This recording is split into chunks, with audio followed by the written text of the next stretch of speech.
Magandang araw po sa inyong lahat. Nakapag-subscribe na ba kayo sa aking channel? Nako huwag kakalimutan na mag-like, share and subscribe. Ngayong araw sa Papa Dudut Stories. Ngayon pong nalalapit na ang Kapaskuhan, marami na naman sa atin na naghahanap ng karelasyon. Yung iba ang gusto ay panghabang buhay na. Pero ang iba ang gusto ay kayakap lang talaga sa malamig na panahon. Pero palagi kasing may tamang panahon sa pag-ibig. Hindi natin ito dapat na minamadali o hinahanap. Kumbaga sa prutas ay kailangan ng hintayin po nating mahinog bago pitasin para masarap kapag kinain natin. Madalas talaga ay nakakainip ang maghintay. Pero kapag nagawa natin ito, walang hanggang kaligayahan naman ang pwede nating maramdaman. Dear Papa Dudut, isang bonggang-bonggang araw po sa inyo at ganoon din sa lahat ng mga sabik sa pag-ibig. Pero walang love life na kagaya ko. Ako nga pala si Ariana, 28 years old at 4 na taong nang miyembro ng SMP o yung samahan ng mga malalamig ang Pasko. Sabi nila mas mainam pa raw Papa Dudut na mag-isa kesa mapunta ka sa maling tao. Pero grabe naman Papa Dudut. Kailan ba darating yung tamang tao para sa akin? Hello, 4 na taon na akong palike-like na lamang sa mga Facebook posts ng mga friends ko na may mga ka-HHWW. Kakadal sa bedweather, ka-kiss on the forehead at ka-happy mansary o anniversary. 4 na taon ko na ring pinapantasya na sana ay may kasama naman ako sa Noche Buena na special someone.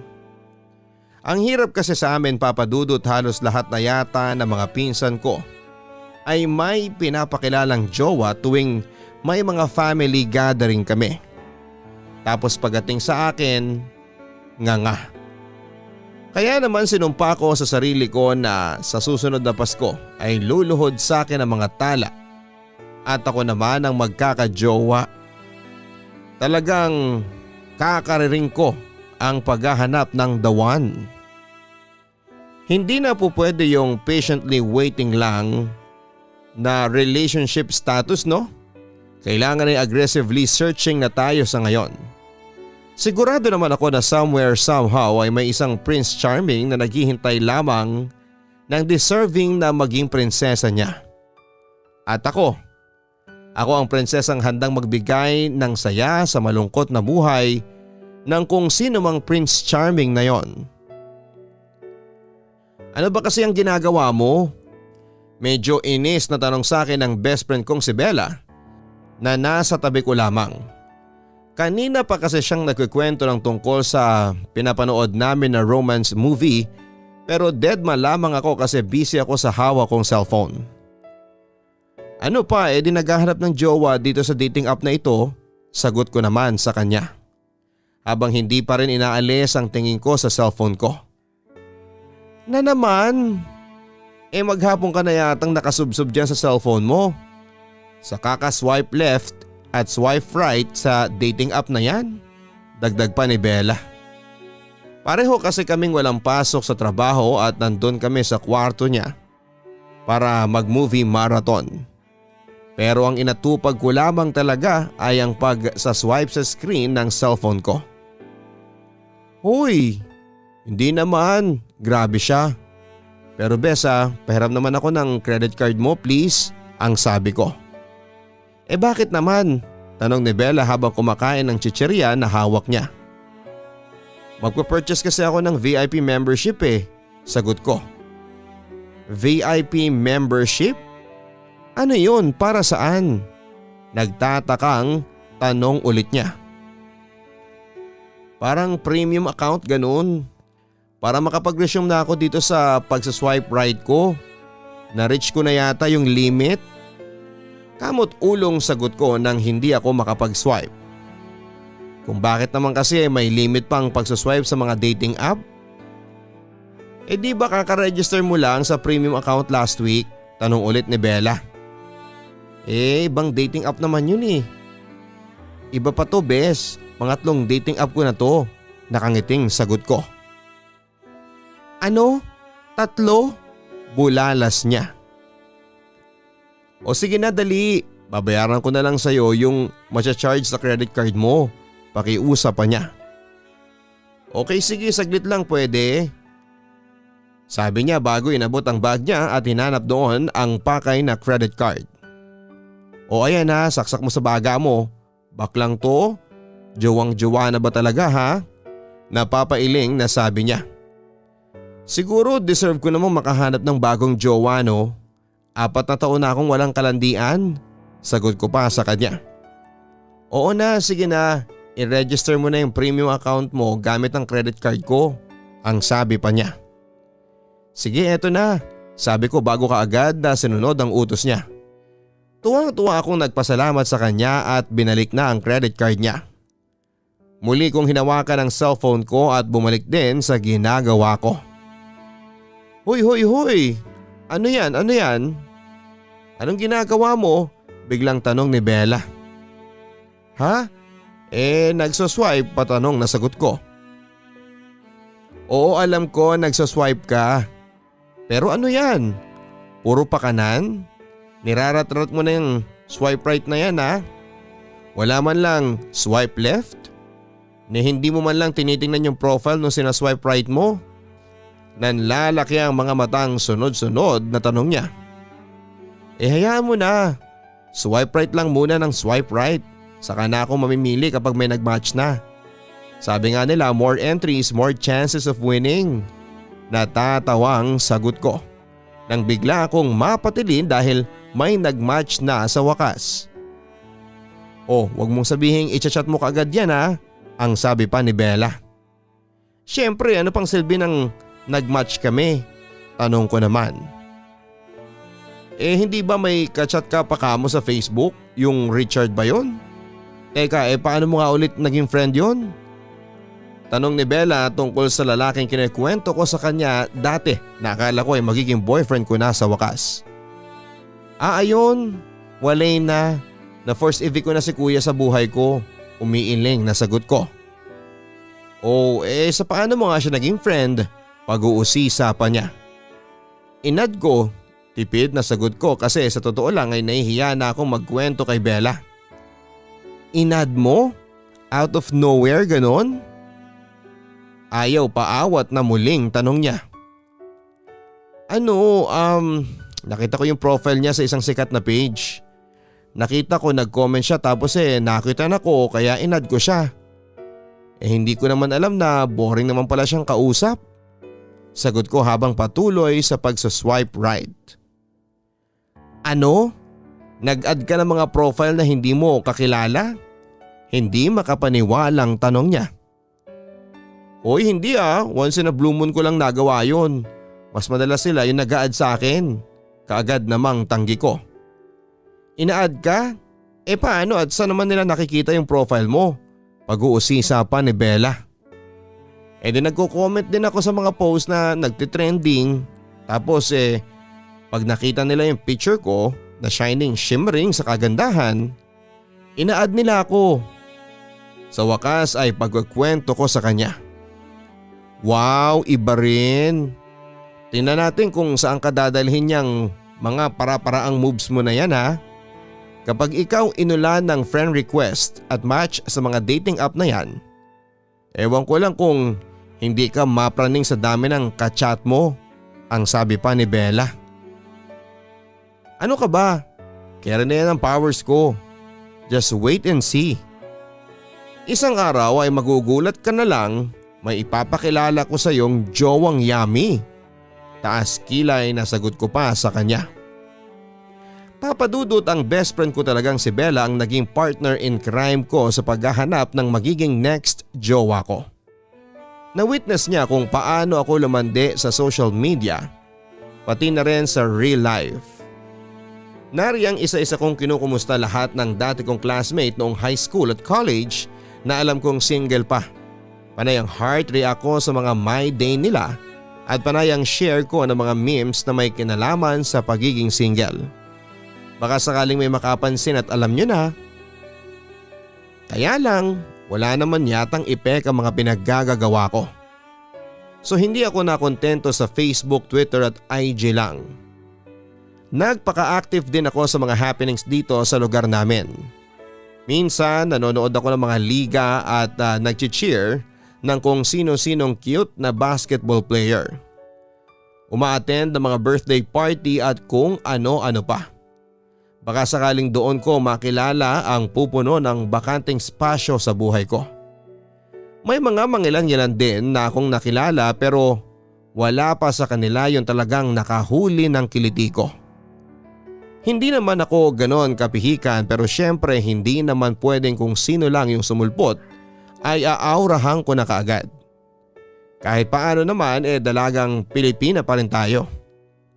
Konting pakipot pero sa loob-loob dying inside ng magkajowa. Aaminin ko minsan na nakakainip na rin at nakakapagod talaga.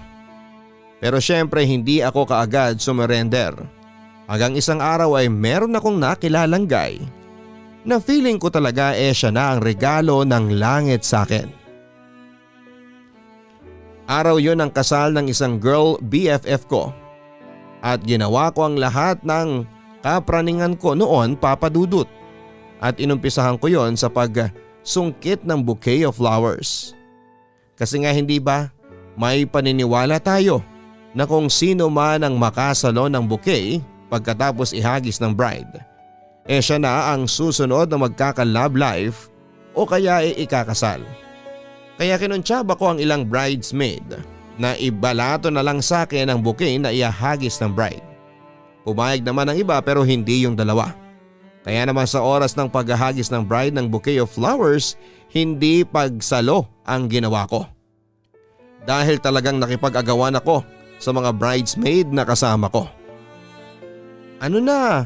Kanina pa tayong nakaupo dito hindi ka pa rin ba nilalapitan ng guy na nakakuha ng garter? Ano, maghapon lang tayong ngangabels dito? Naiinip na tanong pa ni Bella. Nakakainis nga Pagkatapos isuot yung garter sa akin kanina, hindi na ako kinausap pa. Pero wait ka lang dyan, Bes. Sigurado ako nalalapitan din niya ako.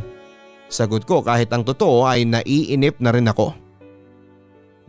Paano mo nasabi? Tanong ulit ni Bella. Kasi kapag nagkakatinginan kami at nginingitian ko siya, nginingitian din niya ako.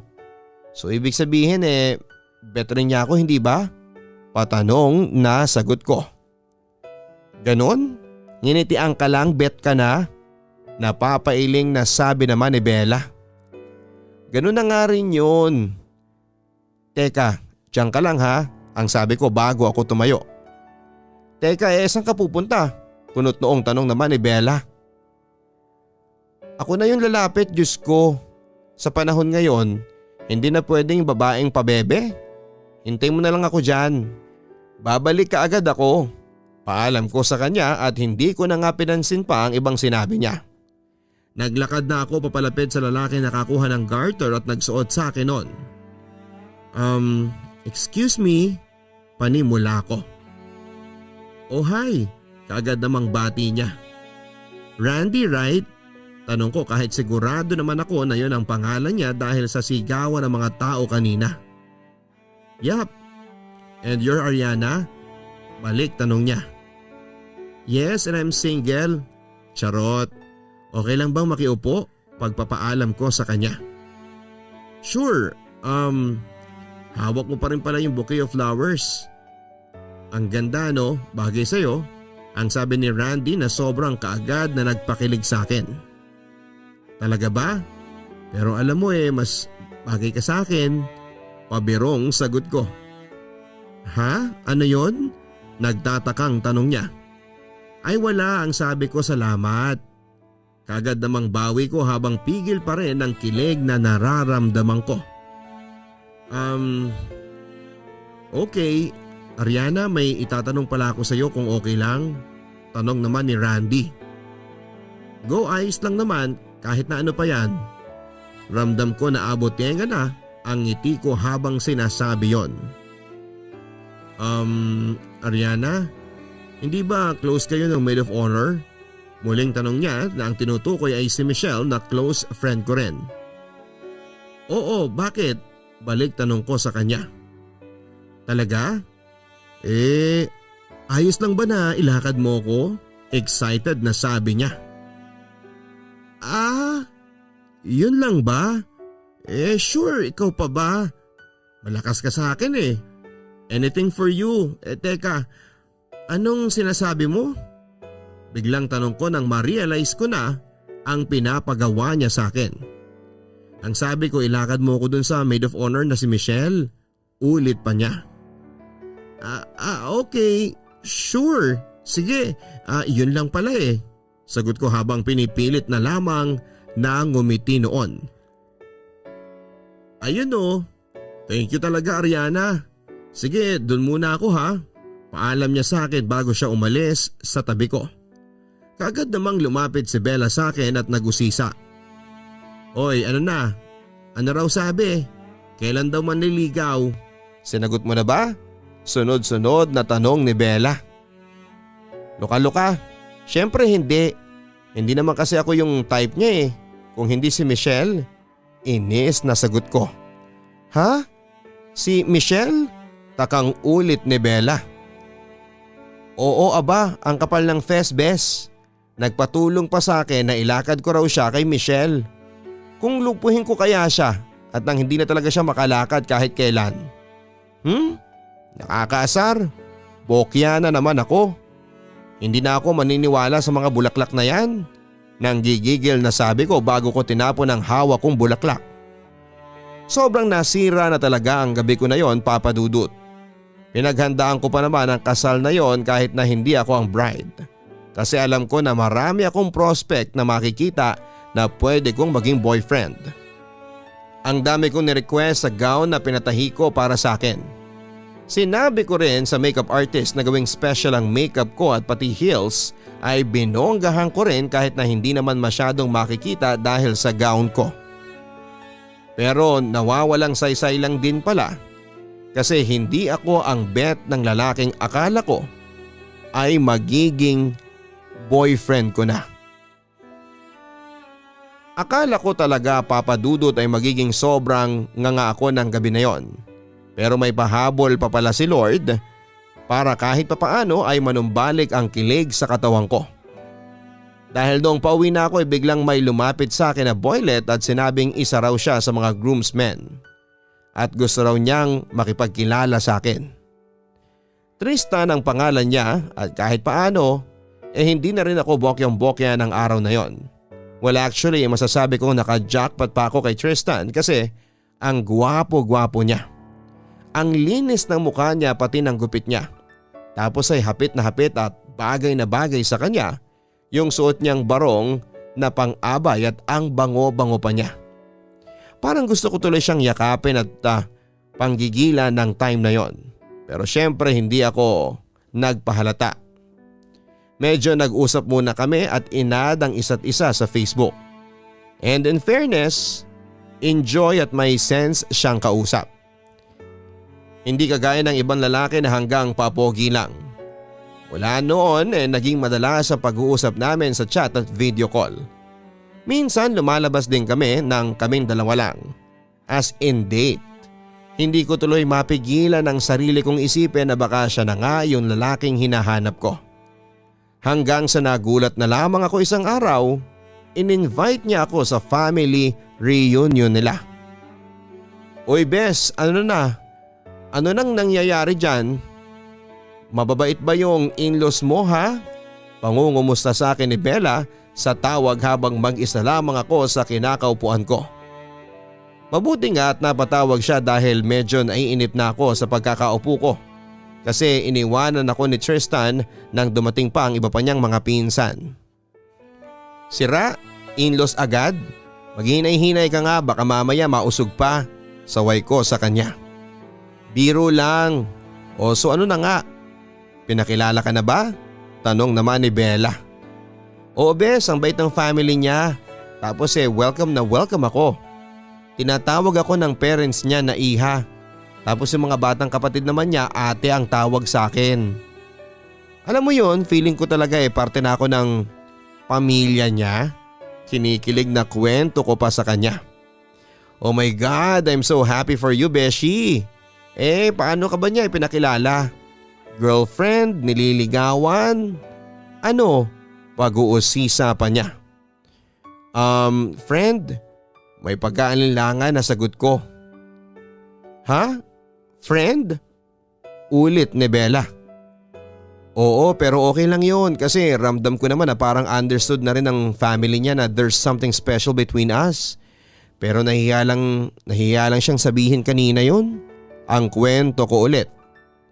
Naku Besa, hindi ko nabebetan yan ha. Ramdam ko ang pagkadismaya sa boses ni Bella. Ang alin? Yung ipakilala niya ako sa family niya? Tanong ko. Naipakilala ka niya as friend lang. Sagot naman niya.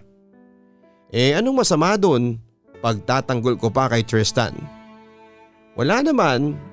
Kung ipakilala ka niya as friend, di okay. Kaso ramdam na ramdam kong humuhopya ka dyan sa lalaking yan.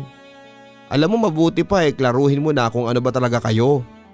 Baka kasi asa ka to the max dyan na may something special sa inyo.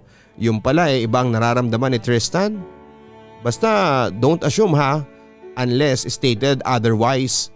Kaya sige na, kausapin mo na yang si Tristan nang maliwanagan ka na bago pa tumaas ng todo yung expectation mo, ang sabi pa niya. Nakita ko na rin noon na papalapit na si Tristan kaya kaagad na akong nagpaalam kay Bella at binaba ang tawag. Sorry Ariana, ang tagal ko ba? Tanong naman ni Tristan. Ayos lang, hindi naman ako nainip. Tristan, pwede bang magtanong? Panimula ko. Hindi ko alam kung tama ang gagawin ko noon pero gusto ko na ring liwanagin kung ano man ang meron sa aming dalawa. Sige lang, ano ba yun? Patanong na sagot niya. Ano bang meron sa atin? Diretso ng tanong ko. Well, I like you. I like your sense of humor. Medyo pabitin na sagot niya. Ha? Kunot noong saad ko. I like your sense of humor, masaya kang kasama, ganun. Simpleng paliwanag pa ni Tristan. Tristan, hindi yun ang gusto kong tanungin. Ikaw, ako, ano ba tayo? Nanliligaw ka ba sa akin? Tayo na ba? Kasi kung nahihiya kang umamin, ako na lang. Kung natotorpe ka lang, ako na yung gagawa ng paraan. Kasi ramdam ko naman simula pa lang na special na yung turing mo sa akin, hindi ba? Mahabang litanya ko. We're friends, biglang sabi ni Tristan. Ha, ano? Friends? Pinakilala mo sa family mo tapos friends lang? Pigil ang inis na tanong ko. Bakit? Ano ba dapat? May pagtatakang tanong niya na lalo kong kinainis ng mga oras na yon. Tristan, ilang buwan na tayong nagchat-chat. Ang sweet-sweet natin sa isa't isa, lumalabas tayo ng tayong dalawa lang. Inaabot tayo ng madaling araw na magkatawagan. Pero friends lang pala tayo. O sige, ganito na lang ha. Diretsahan tayo. Babaguhin ko yung tanong ko. Ano bang tingin mo sa akin? Ano ba ako sa'yo? Muling tanong ko. Okay sige, sasabihin ko na sa'yo yung totoo. Wika niya kasunod ang pagbuntong hininga niya. Dapat kanina pa kasi kanina pa ako nagtatanong, hindi ba? Inis na sabi ko. Ariana, nakipaglapit ako sa iyo para may ipakilala ko sa mga kamag-anak ko sa tuwing may gathering ang family namin na kagaya nito. Sawang-sawa na kasi ako sa mga tanong nila na kailan ako magkaka-girlfriend? Kailan ako mag-aasawa? Bakit wala pa daw akong pinapakilala sa kanila? Alam mo yung feeling na ganon? Tanong niya. Oo Tristan, alam ko yan. Alam na alam ko yon. Relate na relate ako doon pero sana naman nilinaw mo sa akin. Akala ko kasi… Wag na nga, never mind. Pinigilan ko noon na ipagtapat sa kanya ang nararamdaman ko dahil ayokong mas lalong magmukhang kawawa sa harapan niya. Ariana, sinubukan ko naman talagang kilalanin ka. Kasi baka sakaling mahulog din ang loob ko sa'yo. Baka sakaling alam mo na. Kaso wala talaga eh. O sige, ganito na lang. Total, sabi mo naman nakaka-relate ka sa sitwasyon ko, hindi ba? Para makabawi ako sa'yo, kapag kailangan mo rin ng ihaharap sa family mo, you can count on me. Pwede mo akong isama, ang sabi pa niya. Wag na, hindi na kailangan. Boyfriend ang hanap ko, boyfriend. Hindi pang display. Kung friend lang din naman ang tingin mo sa akin, wag na oy. Marami na akong friends at hindi ko na kailangan ng pandagdag pa. Pigil ang luhang sagot ko sa kanya. Sorry talaga, Ariana. Hindi ko naman kasi talaga akalain na aasa ka ng ganyan. Akala ko kasi hindi ka seryoso sa mga ginagawa mong pagpaparinig. Akala ko nagpapatawa ka lang talaga. Pag-i-explain pa niya sa akin. Oo na, kasalanan ko. Masyado ako nag-assume na may something sa atin. Yun pala, friends lang. Nakakainis lang kasi eh. Sana pala nalaman ko ng mas maaga para hindi ako formayola ng bonggang-bongga ngayon. Pero sige, ayos lang. Sanay naman ako eh. Sanay na akong umasa at masaktan. Sagot ko sa kanya habang nagpipigil pa rin ng luha. Hindi ako naiiyak dahil nasasaktan ako. Naiiyak ako, Papa Dudut, dahil sa sobrang inis na nararamdaman ko ng araw na yon. Ang funny, Papa Dudut, hindi ba? Yung todo chat at date pa kami nung Tristan, and ang ending naman pala isang dumadagungdong na friends lang. Hay nako. Kung alam ko lang di sana lahat ng oras na ibinigay ko kay Tristan ginamit ko na lang para humanap ng ibang boylet. Ilang buwan na naman tuloy yung nasayang sa akin para sa maling tao. Ang nakakainis lang ay hindi ko alam kung sino ang sisisihin ko. Masyado lang ba akong naging asyumera? O pa-fall lang talaga tong si Tristan? Imagine ha, akala ko talaga like na niya ako. Yun pala ay like lang niya yung sense of humor ko. Minsan talaga ay mahirap ding maging funny.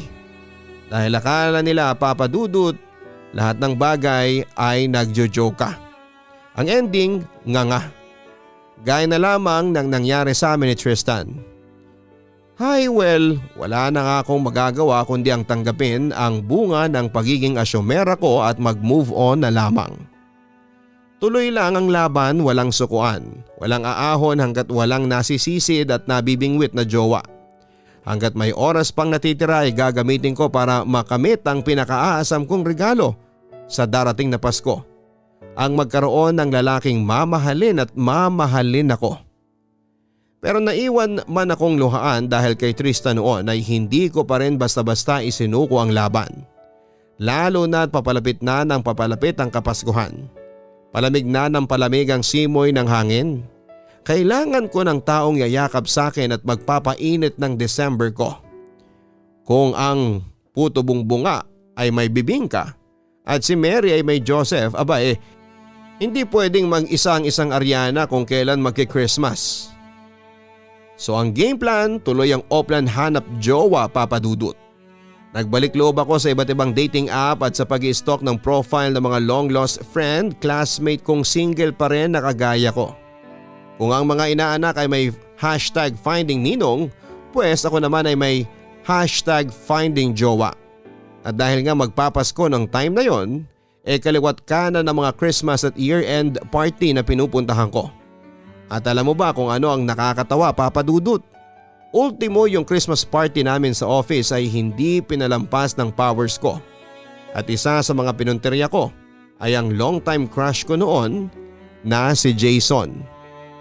Christmas party kasi namin noon at noong magkaroon ng pag-games na trip to Jerusalem ay kaagad akong sumali. Kasama rin doon ang ibang kaopisina ko at si Jason. Pero ang nakakatawang ginawa ko, Papa Dudut, sa halip na upuan, ang upuan ko, kumandong ako kay Jason at nagpapanggap ako na nagkamali ako ng upo para lang magpapansin sa kanya. Maaga tuloy akong natanggal sa game na yon. Hoy Bes, anong klaseng mukha yan Para kang hindi umattend na Christmas party Pansin ni Bella nang nag-aayos na kami ng mga gamit namin. Nakakainis kasi ang aga kong natanggal sa trip to Jerusalem kanina. Kwento ko sa kanya. Paano hindi ka matatanggal kaagad? Inuna mo pa kasing kumandong kay Jason kaysa maghanap ng bakanteng upuan. Puna pa ng best friend ko. Yun nga yung purpose kaya ako sumali para kumandong sa kanya. Minsan sa isang taon ko na nga lang magawa yun. Natanggal pa ako kaagad. Inis na sagot ko. Paraan ko lang naman talaga ang pagkandong kay Jason para mapansin niya ako. Hayaan mo na. Nabunot ka naman sa raffle. Pagpapagaan ni Bella sa loob ko pero hindi rin naman nakatulong yon. Raffle tapos OTG ang napanalunan ko. Aanhin ko yung OTG. Sira naman yung laptop ko sa bahay. Reklamo ko pa sa kanya. O di yung exchange gift mo, bakit? Hindi mo ba nakuha yung gift na gusto mo? Di ba ipinalista naman nila kung ano yung wishlist natin? Tanong niya. Hindi nga sagot ko. Bakit? Ano bang nilagay mo sa wishlist mo? Boyfriend, sagot ko. Sira ano nga, ulit pa niya. Boyfriend nga, sagot ko ulit. Seryoso ka dyan? Hindi makapaniwalang tanong niya. Oo nga, boyfriend ang sinulat ko sa listahan, as in literal na boyfriend. Sagot ko dahil yun talaga ang sinulat ko sa wishlist ko. Baliw ka talaga no? Sinong magbibigay ng boyfriend sa'yo? Natatawang komento niya. Anong magagawa ko yun lang naman ang gusto ko matanggap ngayong Pasko. Malungkot na sagot ko. Hoy Ariana, pareho kaming napalingon ni Bella sa kaopisina naming si Gigi na palapit sa amin noon. Problema mo te, taas kilay na tanong ko. Ikaw, pagalit na sagot niya. Ako? Bakit ako? Bakit parang kasalanan ko? Inaano ba kita dyan? Tanong ko. Wow ha, maang-maangan School of Acting ka pa? Bakit? Akala mo hindi ko alam yung pinaggagawa mo kanina? Yung paglingkis at paglalandi mo sa boyfriend ko? Pagalit pa ring wika ni Gigi. Boyfriend mo? Bakit? Sino bang boyfriend mo? Naguguluhang pa ring tanong ko. Sino pa? Si Jason. Sagot niya. Si Jason? Boyfriend mo si Jason? Hindi makapaniwalang tanong ko. Bakit? Nagulat ka ba? Oo, boyfriend ko na si Jason. Magwa 1 month na kami. Kaya kung ako sa'yo, tigilan mo na yung pag-aali-aligid mo sa kanya kung ayaw mo maging sunog na Noche Buena ngayong Pasko. Pagbabanta pa ni Gigi sa akin. Hoy Gigi ha, sumusobra ka na sa mga sinasabi mo sa best friend ko. Pagtatanggol sa akin ni Bella. Nice! Desperada girl meets supportive BFF. Perfect combination. Natatawang sabi ni Gigi na pumapalakpak pa. Anong sinasabi mo? Sinong desperada? Pigil ang galit na tanong ko dahil hindi yun totoo, hindi ako desperada. Teka bes, kalma lang tayo. Carry ko na to. Gigi, tanong ko lang ha. Masyado ka bang na-threaten dahil sa best friend ko? Medyo sarcastic na tanong naman ni Bella. At bakit naman ako matithreaten? Kaagad natanggi naman ni Gigi. Well, hindi ka naman mag-i-effort na lapitan kami at awayin kung hindi ba? Nakangiti pang tanong ni Bella. Okay sige, sabihin na nating oo. Pero hetong tanong ko. Ariana, kung sakali lang na may kakayahan kang agawin ng boyfriend ko, gagawin mo? Hahayaan mo ba talaga ang sarili mo na maging mga agaw para lang magka-boyfriend ka? Nagmumukha ka na talaga kasing desperada. Mag-isip ka na nga girl. Makaalis na nga. Sasayang ang oras ko sa inyo ang sabi ni Gigi bago kami tinalikuran. Abat binisit talaga ako nitong bruhang to Hahabulin ko pa sana si Gigi nang pigilan ako ni Bella. Bes tama na, awat na. Ang pigil ni Bella. Nakakainis na yung babae na yun Malay ko ba na may girlfriend na pala yung si Jason? Kung wala edi sana hindi ako humarot to the max sa parlor game kanina. Naiinis na sagot ko. Bes, may girlfriend man o wala yung tao, palagay mo magandang tingnan sa babae yung ginagawa mo kanina? Parang binubugang mo yung sarili mo eh. Ang ending nagmumukha ka lang tanga. Alam mo medyo totoo nga yung sinasabi ni Gigi, nagmumukha ka talagang desperada. Paninermon pa ni Bella. Oo na, mali na. Magbabakas sakali lang naman ako eh, malay mo pumadol si Jason. E di jumakpat sana ako. Tara na nga, uwi na tayo at nang makapagpahinga na.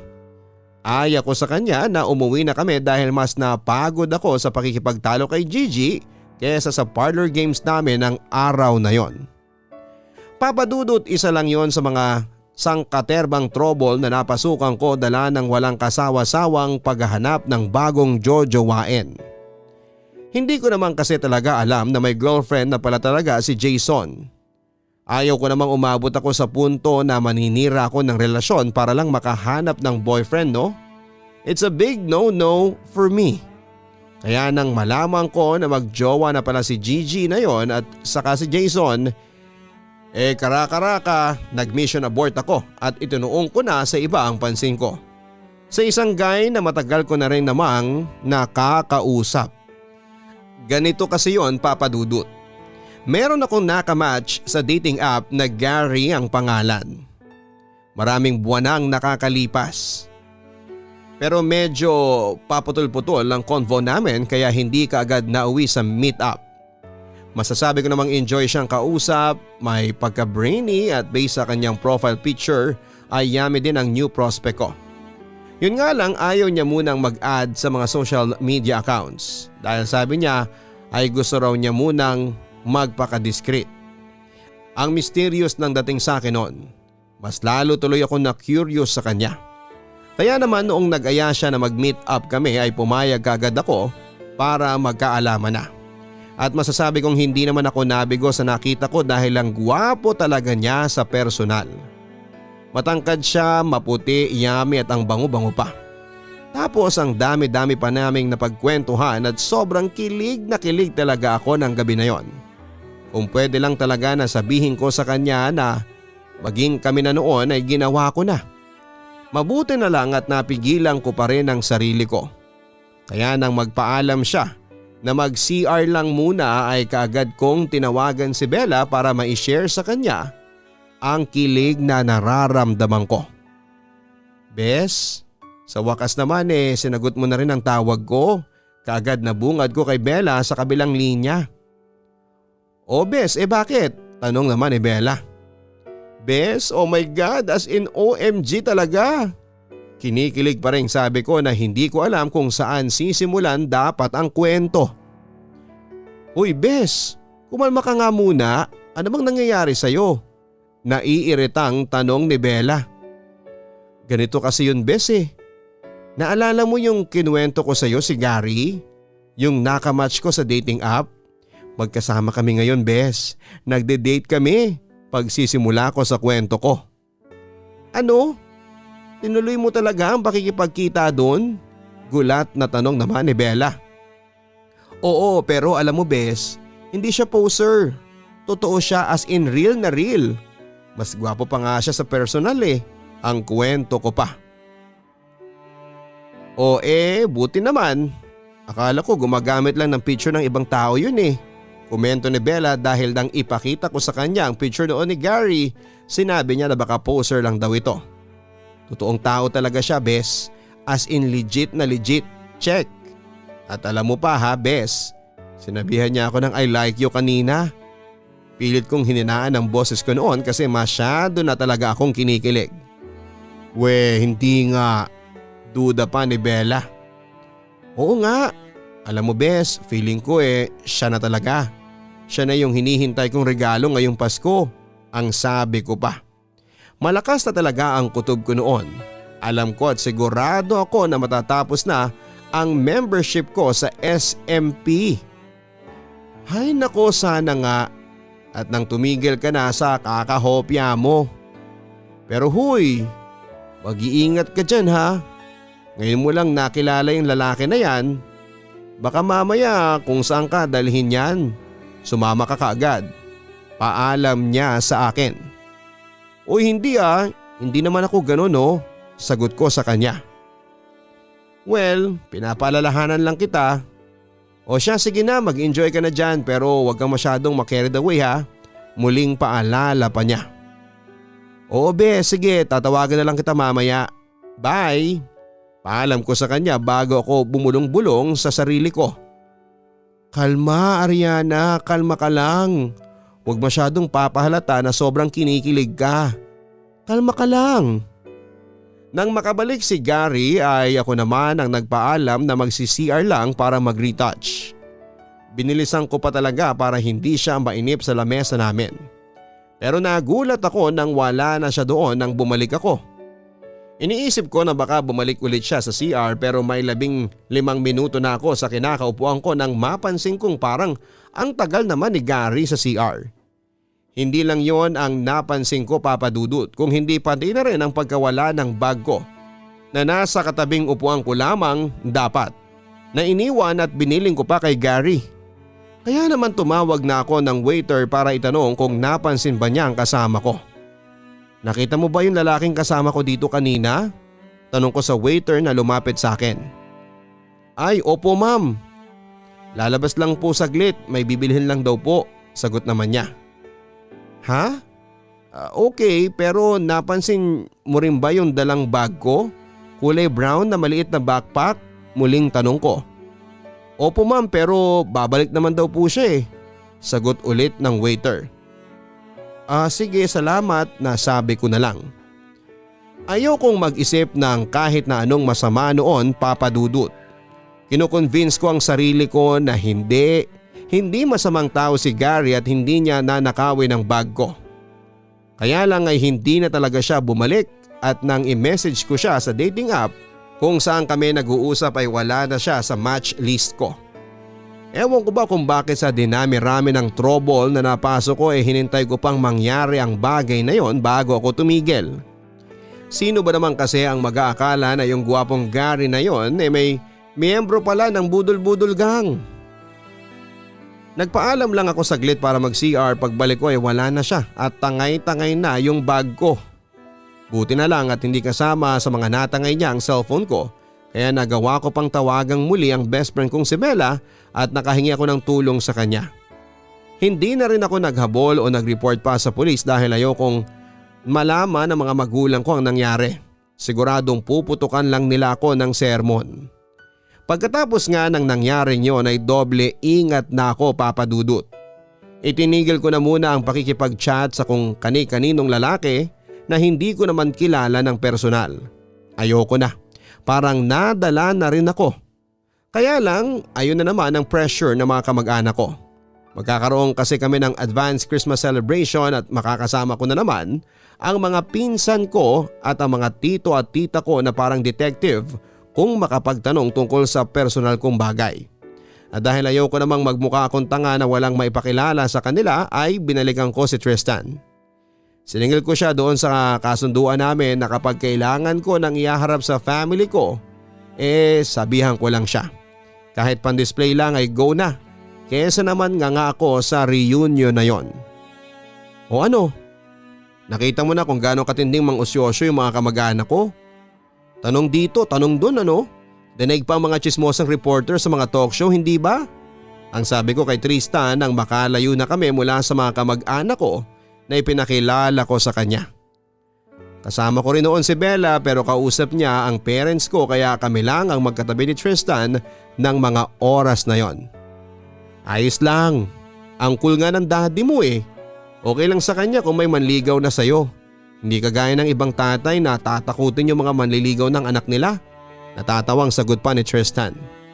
Sus, sa tanda ko ba namang to Sa tagal kong single maghihigpit pa yung tatay ko. Baka tumandang dalaga na ako noon. Pero Tristan, thank you ulit ha. Kasi pumayag kang sumama dito. Pasalamat ko sa kanya kasi malaking bagay ang ginawa niya na yon para sa akin. Wala yun. Para makabawi naman ako sa ginawa ko nung nakaraan.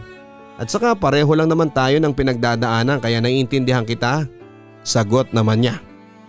Ikaw naman kasi bakit ba hindi mo na lang ako ligawan para tayo na? Charot, biro ko sa kanya.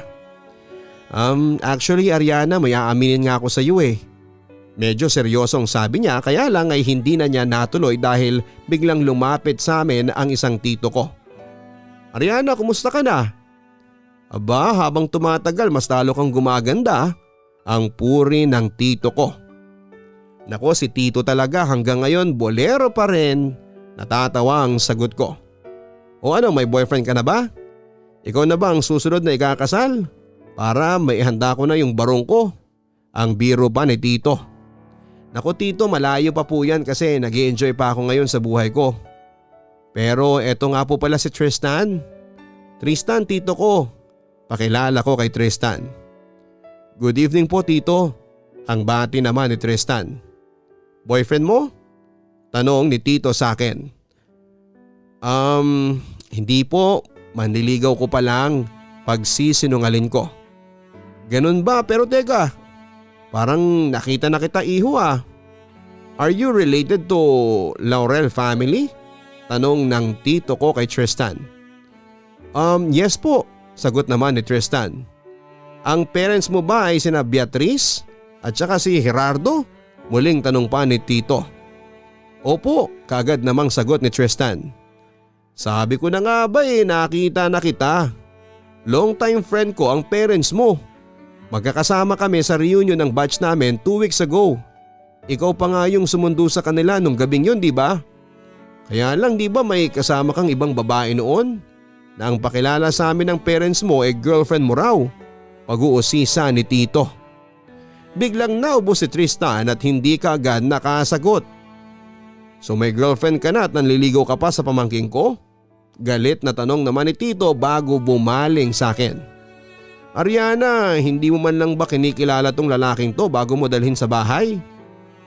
Hindi ko po alam eh. Kinakabahang pagsisinungalin ko. My God, Ariana. I understand na matagal ka ng single pero bakit naman pumatol ka sa may girlfriend na? At dinala mo pa dito sa family gathering natin. Hindi ka na ba nahihiya? Galit na panenermo ni tito. Magpapaliwanag po ako. Sasabihin ko po talaga yung totoo. Biglang sabi pa ni Tristan. Tristan, no please. Pakiusap ko kay Tristan dahil ayoko talagang mapahiya ng gabi na yon. Pero nang hindi pa rin nagpapigil si Tristan ay kaagad na akong umalis sa harapan nila. Dumiretso ako ng kwarto ko papadudot, sumunod si tito at ang mga magulang ko pero hindi ko sila pinagbuksan ng pintuan. Sobrang napahiya na kasi ako sa kanila at sa sarili ko. Hindi ko alam kung anong mukha pa ang ihaharap ko sa kanila. May kalahating oras na akong nagkukulong doon nang marinig ko ang boses ni Bella at ang pagkatok niya sa pinto ng kwarto ko. Ayoko pa sana siyang pagbuksan dahil iniisip ko na baka nasa labas lang din ng kwarto ang mga magulang ko at ibang kamag-anak. Pero sinabi ni Bella na mag-isa na lamang daw siya noon kaya harapin ko na raw siya. O ano? Magtitingin na lang ba tayo dito? Ang sabi ni Bella nang papasukin ko na siya ng kwarto. Bes, hindi ko na napigilan ang sarili ko na yakapin siya. Okay lang yan. Sige, iiyak mo lang. Pagko-comfort sa akin ni Bella. Bes, para akong tanga. Alam mo, ang baba ng tingin ko sa sarili ko. Feeling ko, kagaya ko ng mga nagbebenta ng laman. Ibinubugaw ko na yung sarili ko. Iyak ko pa sa kanya. Uy, hindi ah. Huwag mo ang isipin yan. Mas masahol ka kaya sa kanila. Pabirong sagot naman ni Bella sa akin. Bes naman nakakainis ka. Inis na sabi ko. Pinapatawa lang kita. Pero alam mo Bes, hindi ka naman mukhang tanga eh. Tanga ka talaga. Tanga ka kasi sa kakahanap mo ng magiging jowa, hindi mo nakikita na may mga taong nagmamahal sa paligid mo. Nandito yung mga kapatid mo, yung parents mo, ako. Kahit naman wala kang boyfriend lagi naman kaming nandito para sa'yo, hindi ba? Ang payo niya sa akin. Kasi naman nakakasawa nang sagutin yung mga tanong nila kung kailan ako mag-aasawa. Kung kailan ako magkaka-boyfriend, paulit-ulit na lang. Muling iyak ko. Mismo. Kaya mo lang gusto magka-boyfriend kasi nape-pressure ka. Hindi yung nagmamahal ka na talaga. Alam mo, huwag kang masyadong magpa-pressure sa kanila. Take your time. Ang love, dumarating ng kusa yan. Minsan matagal pero kapag dumating naman masasabi mong sobrang worth it yung paghihintay. Dagdag pa ni Bella. Dapat pala noon pa lang nakinig na ako sa iyo, no? Natigilan ko na yung pag-aaksaya ko ng oras sa ganito. Sabi ko habang unti-unti nang gumagaan ang loob ko. Uy, hindi ko naman sinasabing tigilan mo. Ang sabi ko ilaban mo hanggat kaya mo pero mag-ingat ka, hindi ba? Kaso inaaway mo ko eh. Hindi mo ko pinapansin kanina. Kung hindi pa ako kausapin nila tito magmumukha pa akong tanga kanina sa handaan nyo dito.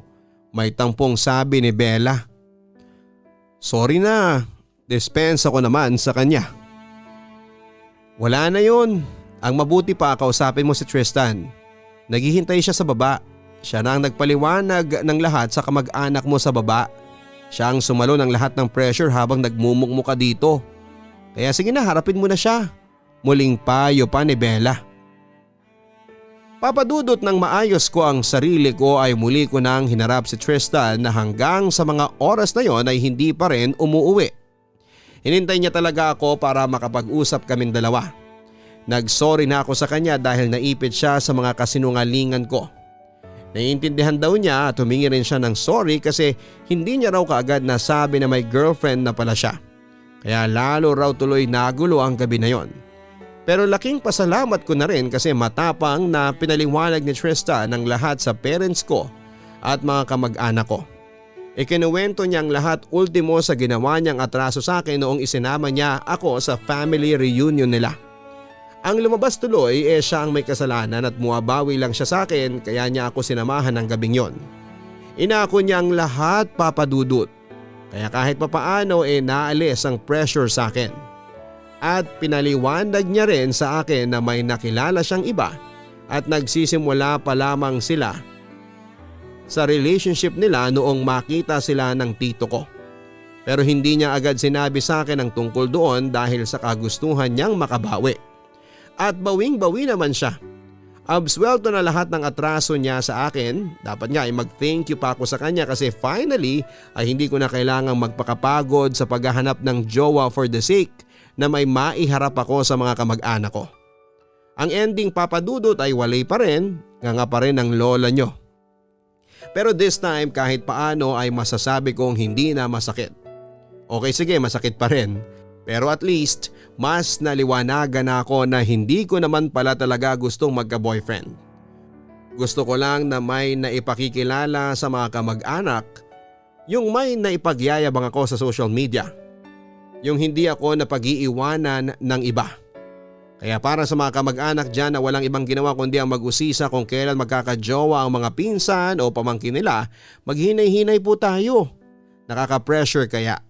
At para sa mga nasa sitwasyon naman na kagaya ng sa akin ay okay lang yan. Relax, enjoy and take your time. Pasasaan pat makakakilala rin tayo ng mga inilaan sa atin ni Lord. Hanggang dito na lamang ang sulat ko, papadudot, at sana po ay marami ang ma-inspire na mga tagapakinig. At malay po natin baka sa susunod na magpadala ko ng sulat sa inyo ay totoong love story ko na ang ikukwento ko. Maraming salamat po and God bless.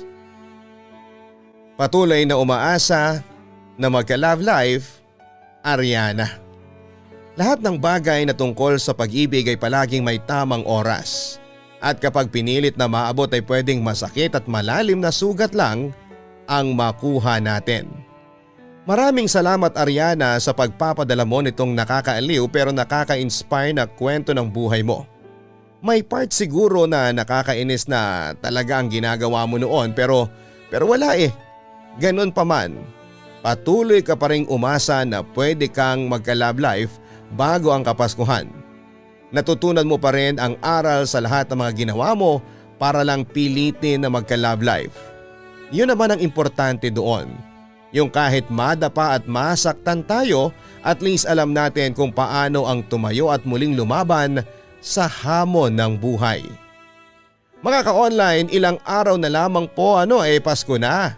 At alam ko na may mga listeners tayo na totoong nakaka-relate sa mga pinagdaanan ng ating sender na si Ariana. Pero huwag sana nating isipin na required ang magkajowa bago sumapit ang araw ng Kapaskuhan. Ito ay araw ng pagbibigayan at pagmamahalan. Pero pwede naman nating maramdaman yon kasama ng ating mga kaibigan at ng ating pamilya. Ang mahalaga sa lahat ay may malusog po tayong pangangatawan at maayos na pamumuhay lalo na sa panahon ngayon. Magpasalamat tayo na sa kabila ng pandemic na nangyayari sa ating bansa, nananatili tayong ligtas at kasama ang mga mahal natin sa buhay. Wala kang ang jowa na kayakap ngayong Pasko, sigurado naman ako na may mga kaibigan at pamilya ka na totoong nagmamahal sa'yo. Hanggang sa muli, ako po si Papa Dudut. Don't forget to like, share and subscribe. Maraming salamat po. Ang buhay ay mahiwaga, laging may lungkot at saya. Sa Papa Dudut Stories, laging may karamay ka.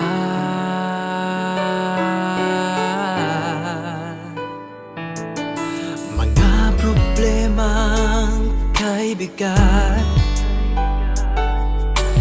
dito ay pakikinggan ka. Sa Papa Dudut Stories, kami ay iyong kasama. Dito sa Papa Dudut Stories, ikaw ay hindi nag-iisa.